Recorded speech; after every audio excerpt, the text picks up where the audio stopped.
Good morning and welcome back to Coffee with Chosen.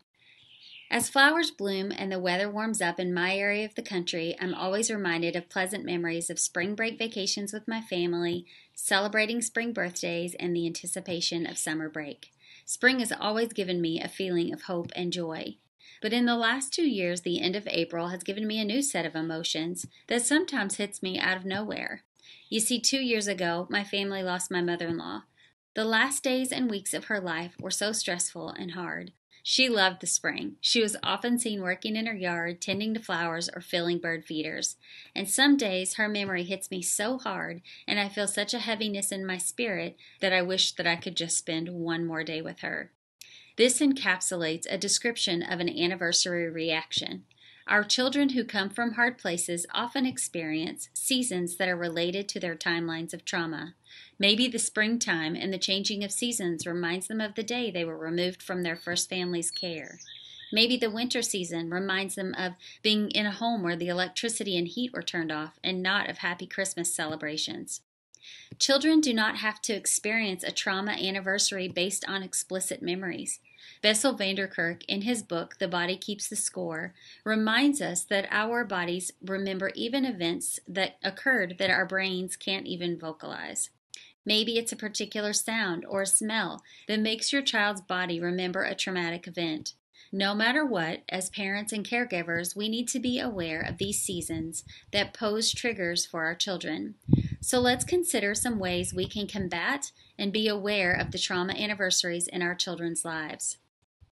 1. Create a timeline for your child and for their life and mark the significant traumas of which you are aware. Note the month and the season of each. Mark it on your calendar a few weeks in advance so that you can begin to notice if behaviors are increasing during this period and you can prepare for them. As your child grows, you will need to transfer this knowledge to them so that they can also recognize these triggers as they grow up. Secondly, once you're aware of an upcoming season of trauma reminders, do all that you can to increase margin in your own life to be as emotionally and physically available to the needs of your child that may arise. Keep life as simple as possible during this season. You will want to increase your nurture and connecting time with your child. Next, practice regulation tools well in advance. This is a great reminder that we should be practicing calming techniques on a regular basis. But in the weeks leading up to a trauma anniversary, make sure that your child has the tools to deal with their dysregulation. Next, engage your support community. Let your child's counselor know in advance that you're coming up on a trauma anniversary. If you have many children, you may want to have extra helpers ready and on hand so that you might tend to the needs of the specific child that's struggling. Next, allow space for your child to feel. You may say to them, "I know that spring is here, and that might remind you of the day you came to live with us. I know that was a hard time for you, and I'm here for you." Allow them to express memories or feelings and be a listener.